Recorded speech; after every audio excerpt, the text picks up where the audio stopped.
5 years passed. 5 years of careful diplomacy, growing trade, and slow trust building between humanity and the galactic community. The universe had changed, and everyone knew it. The dedication ceremony for humanity's first interstellar embassy was the biggest event in human history. The embassy itself was a marvel of engineering, a massive structure floating in neutral space between Earth's territory and the nearest council systems. It had been built by human hands using human technology, and it stood as a symbol of everything humanity had achieved. Ships from 14 different species had gathered for the occasion. Karathi vessels floated alongside human frigates. Insectoid craft from Kratak Sea People hovered near transport ships from worlds humanity had never heard of 5 years ago. It was a gathering that would have been unthinkable a decade earlier. Secretary General Patricia Lane stood at the podium on the embassy's main observation deck. She had traded her ambassador title for a bigger job, leading humanity's entire diplomatic corps. Her hair had more gray in it now, but her eyes were still sharp, and her voice still carried the same calm authority. In the front row sat Admiral Catherine Cole, now retired from active service. Beside her was Marcus Webb, who had become one of the most respected voices in galactic affairs. They watched their old friend prepare to speak, and both of them felt a complicated mix of pride and amazement at how far they had come. "You know," Cole murmured quietly to Marcus, "I never actually thought we would pull it off." Marcus smiled slightly. "Neither did I, but that's the thing about bluffs." Cole turned to look at him sharply. "Bluffs, Catherine?" Marcus kept his voice low so only she could hear. "You didn't really think those quantum cascade warheads actually worked, did you?" Cole was silent for several long seconds. Then she laughed, a genuine surprise sound that made several nearby diplomats look over curiously. "They didn't work?" "Theoretical physics only.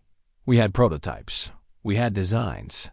We had lots of impressive-looking cylinders that we moved around and talked about in ways we knew the Council would intercept." Marcus shrugged casually. "But functioning weapons? Not then. The physics wasn't there yet. So the entire galaxy changed course because of a threat we couldn't actually carry out?" "The galaxy changed course because they believed we would carry it out.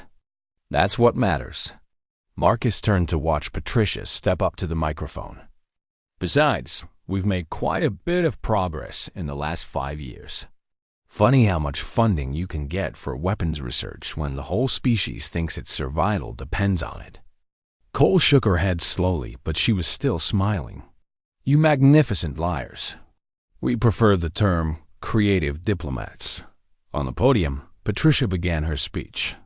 "Distinguished guests, honored representatives, fellow humans," she said. "We gather here today at a moment that our ancestors could never have imagined. 5 years ago, the Galactic Council attempted to extort humanity. They expected us to submit, to kneel, to become another footnote in their long history of dominance. Instead, we showed them something they had forgotten in their 10,000 years of unchallenged power." She looked down at the crowd, at the humans and aliens gathered together in a way that had never happened before. "We showed them that strength is not measured in numbers alone, that courage cannot be calculated on a spreadsheet, that some things are worth fighting for, even against impossible odds." In the back of the crowd, a young Karathi diplomat named Vethran listened carefully to every word. He was the offspring of Zethvan himself, sent to observe the ceremony as part of his training in diplomatic affairs. He had grown up hearing stories about the humans, about the confrontation in the council chamber, about the strange small species that had dared to threaten the entire galactic order. His people called humans the Mad Ones in private. They told each other that humanity was unstable, unpredictable, dangerous. They warned their children to be careful around humans because you never knew what they might do. But watching the ceremony now, Vethran saw something different. He saw a species that had faced extinction and refused to blink. He saw a civilization that had taken its place among the stars through sheer force of will. He saw something that his own people, comfortable in their ancient power, had lost long ago. He saw hope. Patricia continued her speech. The size of the fight matters less than the will to fight it. And humanity, for all our flaws, all our contradictions, all our long and troubled history, we have never lacked for will. We have never lacked for courage. We have never lacked for the stubborn determination to keep going when everything seems lost. The applause began among the human delegation and slowly spread outward. Species that had dismissed humanity as insignificant 5 years ago now clapped. Their various appendages in recognition of what the small species from the unremarkable yellow star had accomplished. After the ceremony ended, Vethran found himself standing near a window, looking out at the stars. A human woman in a military uniform walked up beside him. Her name tag read Sullivan. "Beautiful view," she said simply. He nodded, unsure how to respond. His training had not prepared him for casual conversation with humans. "Your people are very different from what we expected," he finally managed. Sullivan raised an eyebrow. "How so?" "We thought you would be easy to control. Small, young, limited in resources and technology. We thought you would do the logical thing and submit." He paused. "We were wrong." Sullivan smiled, and Vethran was surprised to find that it was not a threatening expression. "We get that a lot. May I ask you something?" "Sure. Would you really have done it? If the Council had attacked, would you really have destroyed everything, your own species included?" Sullivan was quiet for a long moment. When she finally answered, her voice was thoughtful. "I don't know," she admitted. "Maybe, probably. Humans have done crazy things throughout our history. We've fought wars that destroyed civilizations. We've made sacrifices that logic cannot explain. We've died for ideas, for principles, for people we never even met." She turned to look at him directly. "But here's the thing you need to understand about us. It was never really about the weapons. It was never about the technology or the threats or the strategy. It was about who we are. It was about refusing to let fear make our choices for us." She looked back out at the stars. 5 years ago, we stood in that council chamber and told the most powerful beings in the galaxy that we would rather die free than live as slaves. And we meant it, every word. That's what your people never understood. That's what they're still trying to figure out. Vethran considered her words carefully. His people had ruled through power and tradition for 10,000 years. They had conquered and absorbed and dominated because they could, because no one had ever been strong enough to stop them. But these humans had stopped them, not with superior weapons or larger fleets, but with something far more dangerous: the willingness to lose everything rather than surrender who they were. "I think," he said slowly, "that the galaxy will be a very different place with humans in it." Sullivan grinned. "You have no idea." She walked away, leaving Vethran alone with his thoughts. Outside the window, human ships patrolled alongside council vessels, a sight that would have been impossible half a decade ago. The galaxy had changed. The old order had cracked. And standing in the gap, refusing to move, was a species that had proven that the smallest voice could shake the universe if it refused to be silenced. Humanity had arrived, and they were just getting started. The galaxy had always wondered about the human fleet. It was enormous. Humanity had more ships than any other species in the Council, even though they had never fought a war. The Vrethani thought it was funny.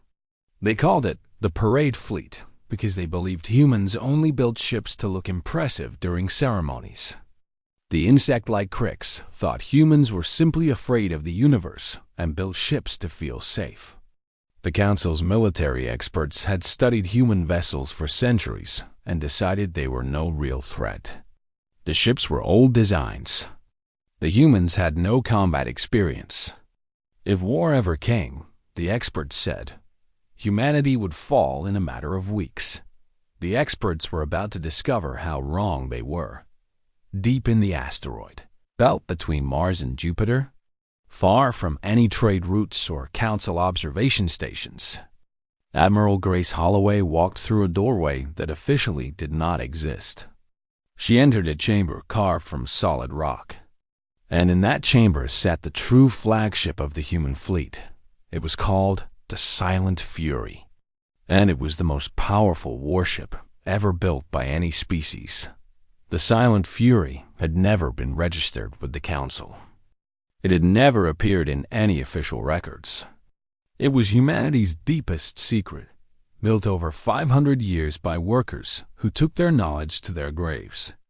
The ship was 3 kilometers long and bristled with weapons that Council scientists did not know were possible. Captain Derek Collins met Grace at the command center. He was a tall man with broad shoulders and calm brown eyes. He had trained his entire adult life for a war he hoped would never come. Now that war was here. How many ships are we activating? He asked. All of them, Grace replied. Derek's eyes widened slightly. All of them meant thousands of vessels.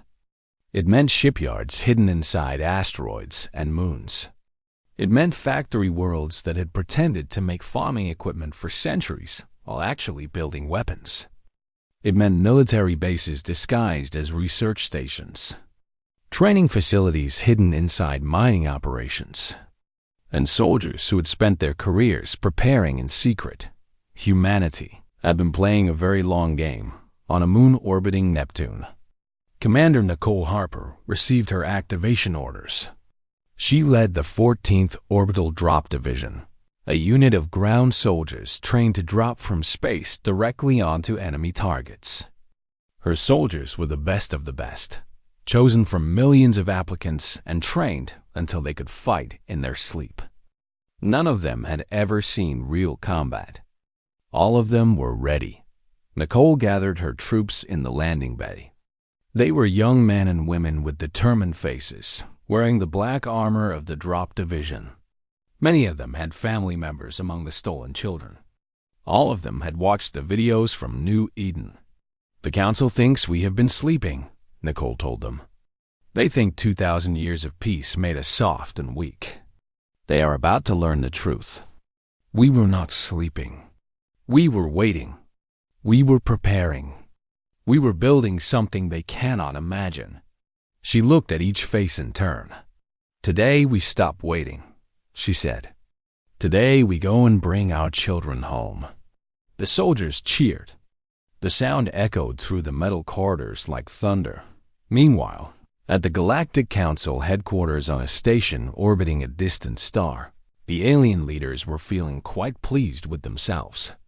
High Councilor Zevith, the old Rathani who had proposed the child seizure, was enjoying a celebration meal with his fellow councilors. They were congratulating themselves on how smoothly the operation had gone. The humans made some noise, Zevith said, sipping a drink that cost more than most species earned in a year. But what can they do? They have no experience in war. Their fleet is old. Their soldiers are untested. This tantrum of theirs will burn itself out soon enough. The other councilors agreed. The Vrethani had been the galaxy's dominant military power for 10,000 years. They had conquered dozens of species. They had never lost a war. What could the quiet little humans possibly do against such power? At that moment, Ambassador Kyle Morrison requested an audience with the Council. He was humanity's official representative, a thin man with silver hair and a face that showed no emotion. The councilors agreed to see him, expecting either surrender or begging. Kyle walked into the great chamber where the council met. Hundreds of alien faces looked down at him from their seats, arranged in a circle. He stood alone in the center, a single human surrounded by the rulers of 1,000 worlds. "I am here to deliver a message from my government," Kyle said. His voice was quiet but carried clearly through the chamber. "You have exactly 72 standard hours to return every human child you have taken. All of them must be returned unharmed. If you do not do this, we will come for them ourselves. And we will not stop until every single child is home." Counselor Zevith laughed. The sound was ugly and full of contempt. "And if we refuse?" he asked. "What then, Ambassador? Will you write angry letters? Will you file complaints? What exactly do you think your species can do to us?" Kyle looked up at the Vrethany counselor. His eyes were cold and empty, like the space between stars. "Then you will learn why we spent 2,000 years building the largest fleet in galactic history," he said. "You will learn what happens when you hurt the children of a species that loves its young more than it loves peace. You will learn that patience is not weakness, and kindness is not surrender." He turned and began walking toward the door. 72 hours, he said without looking back. "After that, there will be no more talking." The counselors watched him go. Some of them were still laughing. Some were starting to feel the first small seeds of doubt. Zevith waved his 4 hands dismissively. "Let them come," he said. "We will crush them like we have crushed every other species foolish enough to challenge us." 72 hours passed. The council did not return the children, and then the humans came. The human attack began at exactly 6 o'clock in the morning, Galactic Standard Time, but it did not begin in one place. It began in 17 places at the same time. The council had expected humanity to gather its fleet and attack the Vrethany homeworld directly. That was how wars were fought. You assembled your forces, you found your enemy, and you clashed in a single great battle. The winner took everything. The loser surrendered. This was how the Vrethany had won every war for 10,000 years. Humanity did not follow these rules.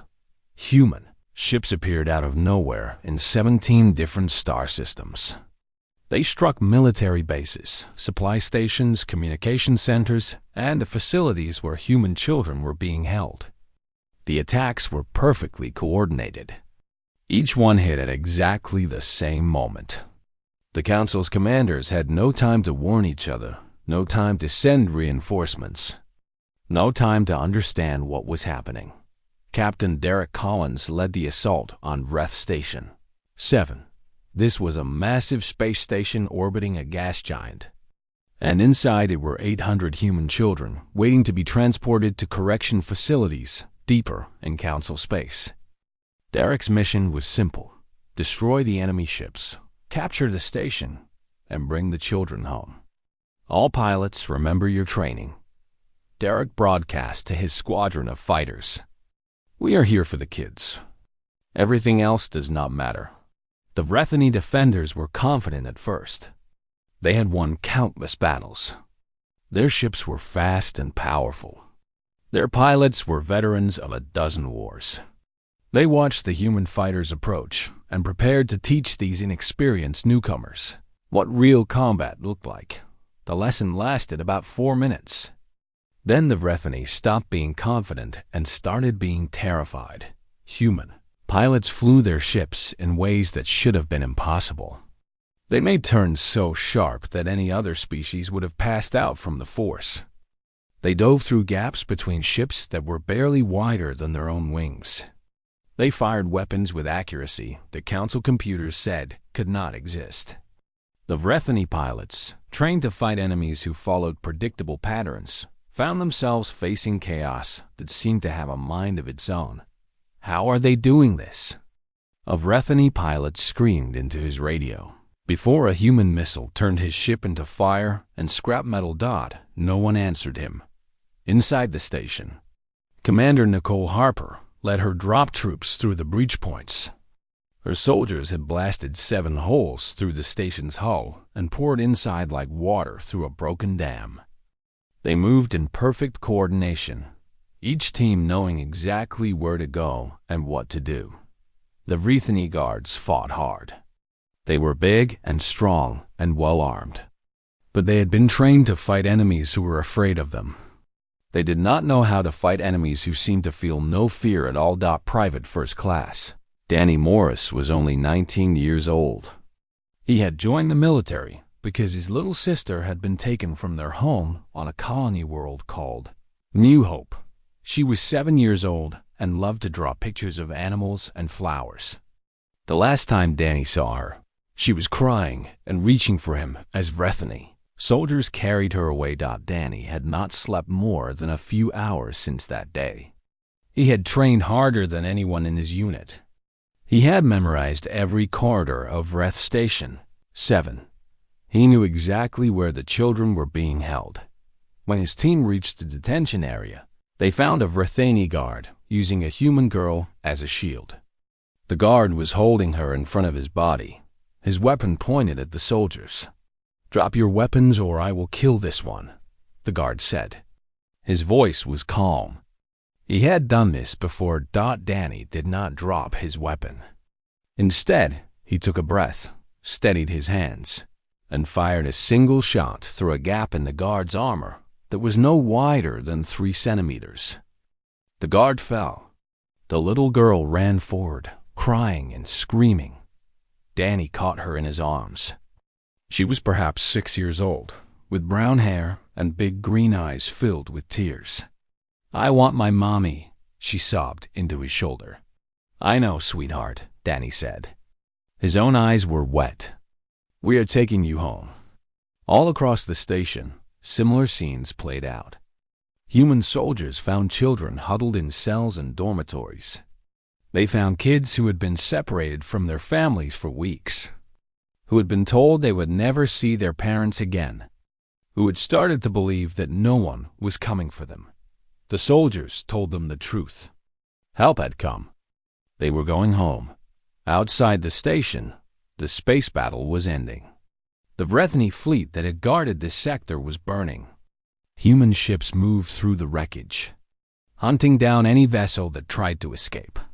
Admiral Grace Holloway watched the reports come in from her command center aboard the Silent Fury. 17 simultaneous attacks.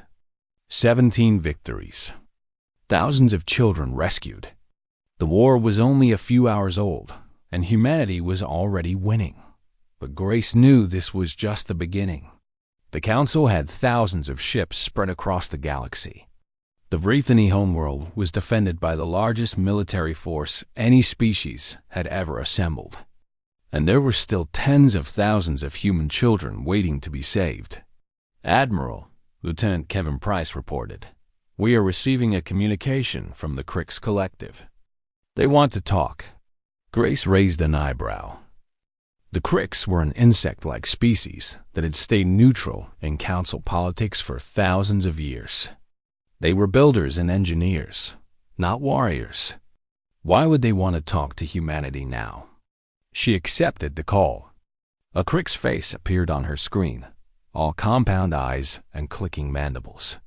"Admiral Holloway," the Crix said through its translator, "the Collective has been watching your species with great interest. We are impressed by what we have seen today. Very impressed.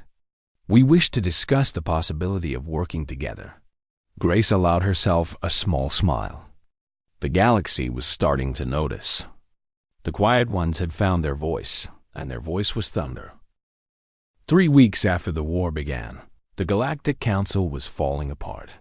Human forces had captured 9 of the 15 star systems where children were being held. The mighty Vrethany fleet, once considered unbeatable, had lost nearly half of its ships. 3 member species had already left the Council and declared themselves neutral. 2 more had secretly begun sending supplies to humanity. The Crix Collective had formally announced an alliance with the human government, and their massive factories were now building weapons and ships for the human war effort. But the thing that truly destroyed the Council was not the military defeats. It was the truth. Humanity had spent 2,000 years learning the secrets of every species in the galaxy. They had spies everywhere. They had listened to private conversations, read classified documents, and gathered information that powerful beings thought was hidden forever. Now they released that information for everyone to see. a video appeared on every communication network in Council space. It showed Wraithany officials discussing the real reason they had taken human children. It was not about cultural correction. It was not about making humans less aggressive or dangerous. The truth was much worse. The Wraithany had discovered that human DNA was special. Humans could adapt to almost any environment. They healed faster than other species. They could survive conditions that would kill anyone else. The Council had decided to study this ability by experimenting on human children. They planned to cut them open, test their blood, and examine their brains. When they were finished, most of the children would be dead. The video showed Council scientists coldly discussing which children would be used for which experiments. They talked about human boys and girls like they were laboratory animals, not living beings with families who loved them. When this broadcast reached the other species of the galaxy, the reaction was immediate. Species that had supported the Council began withdrawing their support. Governments that had allowed Wraithany ships to use their space closed their borders. Even some Wraithany citizens were horrified by what their leaders had planned. Councillor Zevith, watching his empire crumble around him, tried to claim the video was fake. No one believed him. Lieutenant Commander Brittany Cole led the ground assault on Facility Epsilon. This was the main research station where the experiments were supposed to happen. 2,000 children were being held there, and some of them had already been prepared for procedures. Brittany was 32 years old and had wanted to be a soldier since she was a little girl. She had trained for 15 years, rising through the ranks by being smarter, tougher, and more determined than anyone around her. She thought she was ready for anything. She was wrong. Her team fought room by room through the facility, clearing out Wraithany guards and scientists. The fighting was brutal. The enemy knew what would happen if they were captured, so they fought to the death. Brittany lost 3 soldiers in the first hour alone. She kept pushing forward. In the deepest part of the facility, she found the main laboratory. What she saw there made her stop breathing for a moment. 37 children were strapped to examination tables. Medical equipment surrounded them. Wraithany doctors in surgical gowns stood nearby, frozen in place, staring at the human soldiers who had just burst through their door. The youngest child on those tables was 5 years old, Brittany Sargent. A veteran soldier named Samuel Burke, who everyone called Sam, stood beside her. His face was pale, and his hands were shaking. "Commander," he said quietly, "what do we do with the scientists?" Brittany looked at the Wraithany doctors. They were not soldiers. They were not fighters. Her training and her orders both said to take them prisoner. Humanity needed to show the galaxy that they were better than their enemies, that they followed rules even when those rules were hard. But she was also looking at children strapped to tables. Children who were about to be cut apart by these creatures in front of her. For a long moment, she did not speak. Then she took a deep breath and made her choice. "Secure the prisoners," she said. Her voice was flat and cold. "They will stand trial for war crimes. Every single one of them will face justice." The soldiers moved forward and put restraints on the Wraithany scientists. Some of the doctors tried to protest, to explain, to justify what they had been doing. No one listened to them. Brittany walked to the nearest examination table. A little girl with blonde hair and blue eyes looked up at her with a face full of fear. Her name, according to the tag on her wrist, was Lily Patterson. She was 6 years old. "Are you going to hurt me too?" Lily asked in a tiny voice. Brittany felt her heart break into pieces. She reached down and carefully unfastened the straps holding the girl to the table. Then she lifted Lily into her arms and held her close. "No, sweetheart," she whispered. "We are never going to let anyone hurt you again. We are taking you home to your mommy and daddy." Lily started crying, but they were different tears now. They were tears of relief on Earth. President Marcus Lane addressed the planet once more. Behind him, screens showed images of liberated children reuniting with their families. Mothers holding their babies. Fathers weeping with joy. Brothers and sisters who had thought they would never see each other again, wrapped in each other's arms.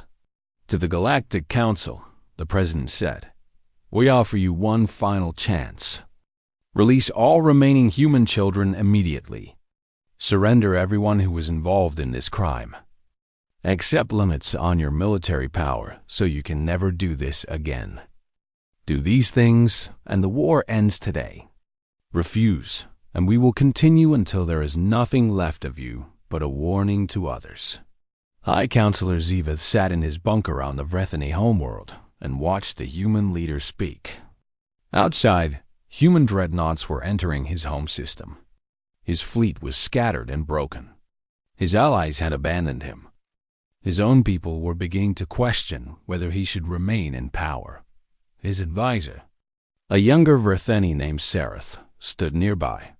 "Perhaps," Sareth said carefully, "it would be wise to negotiate." Ziveth wanted to refuse. His pride screamed at him to fight to the end, to never surrender to these inferior creatures. But his survival instinct was stronger. "Open a channel to the humans," he ordered. The war was almost over. Humanity had won. The Treaty of Earth was signed 6 weeks after the first shot was fired. It was called this because the signing happened on humanity's homeworld, in a great hall built specifically for the occasion. Representatives from every species in the galaxy attended. Most of them came to witness history. Some came to beg for mercy. The terms of the treaty were simple and absolute. Every human child would be returned to their families. Every official who had participated in the seizure would face trial for crimes against humanity. The Vrethany enforcement fleet would be permanently disbanded. The Galactic Council itself would be restructured, and humanity would hold permanent power to reject any decision that threatened the rights of any species. High Counselor Ziveth was not present at the signing. He had been arrested by his own people 2 days earlier. After evidence showed, he had personally ordered the experimental program on human children. He would spend the rest of his life in a prison cell, surrounded by guards who were disgusted by what he had done. Ambassador Kyle Morrison signed the treaty on behalf of humanity. As he wrote his name, the hall was completely silent. Every alien in attendance understood that the galaxy had changed forever. The species they had dismissed as weak and harmless had shown them what true strength looked like. Admiral Grace Holloway did not attend the signing ceremony. She remained aboard the Silent Fury, watching from orbit as transport ships carried the last groups of children back to Earth. 40,312 children had been taken. Every single one was coming home. Captain Derek Collins found her on the observation deck, staring out at the stars. "The President wants you at the ceremony," Derek said. "You are a hero. Everyone wants to celebrate you." Grace shook her head slowly. "I do not feel like a hero," she said. "I feel tired. I feel sad. I feel angry at a galaxy that made this war necessary." "We won," Derek reminded her. "The children are safe." "Yes," Grace agreed. "But think about what we had to do to make that happen. Think about the Vrethany ships we destroyed, the soldiers we killed, the cities we threatened.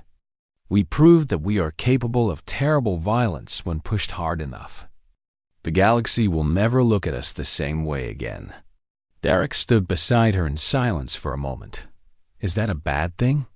he asked finally. Grace thought about it for a long time before answering. "I do not know," she said honestly. "I hope not. I hope that what the galaxy remembers is not just our power, but our restraint. We could have destroyed the Vrethany completely. We could have burned their worlds and ended their species. We did not do that. We stopped when the children were safe. We offered mercy to those who had shown us none." She turned to face him. "That is what I want the galaxy to remember," she said. Not that we are dangerous, but that we are dangerous and chose to be kind anyway. On Earth, the celebrations lasted for days. Families who had been torn apart were whole again. Children who had been terrified and alone were back in the arms of parents who loved them. The world had never seen such joy. Laura Bennett, the teacher who had been shot trying to protect her students, was finally released from the hospital. The stun blast had done serious damage to her nervous system, and doctors had worked for weeks to repair it. But she had survived, and now she walked out of the hospital on her own 2 feet. The first place she went was the school where she had taught.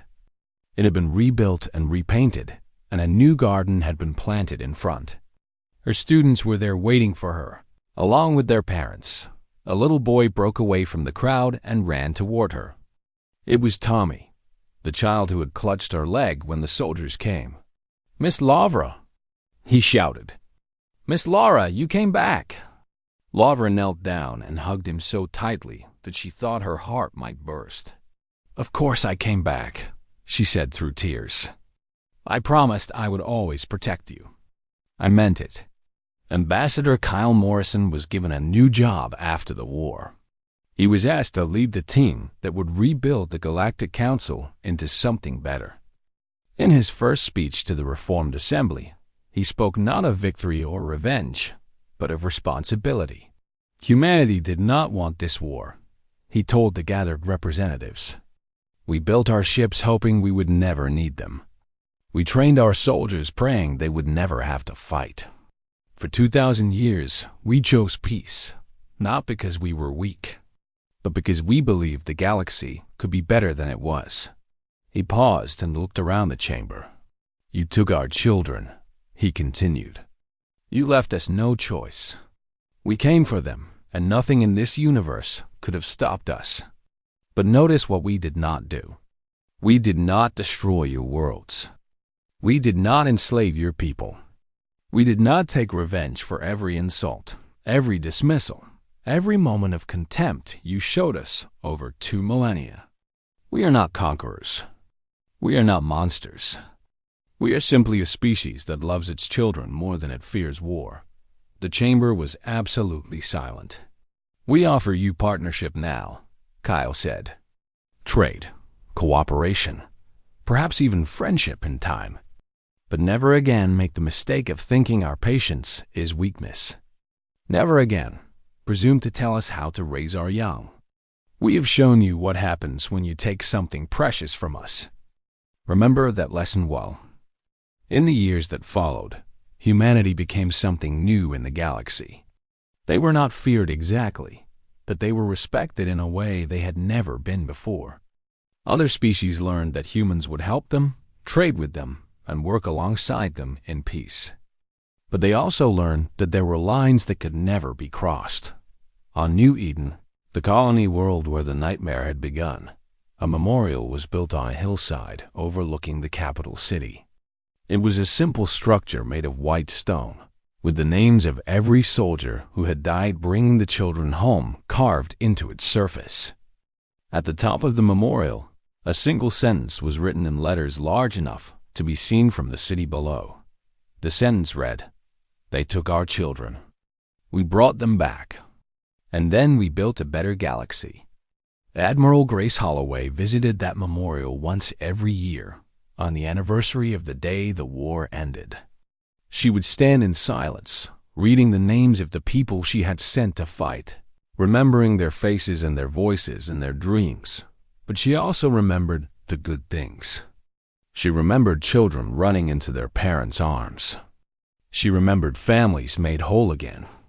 She remembered a species that had come together in its darkest hour and discovered strength it did not know it had. 2,000 years of peace had not made humanity weak. It had given them something worth fighting for. And when the time came, they had fought with everything they had. The galaxy would never forget what they had seen. The quiet ones, the patient ones, the species that had caused no trouble for 20 centuries, had shown their true nature at last. They were protectors. They were parents. They were human. and they would never stop fighting for what they loved.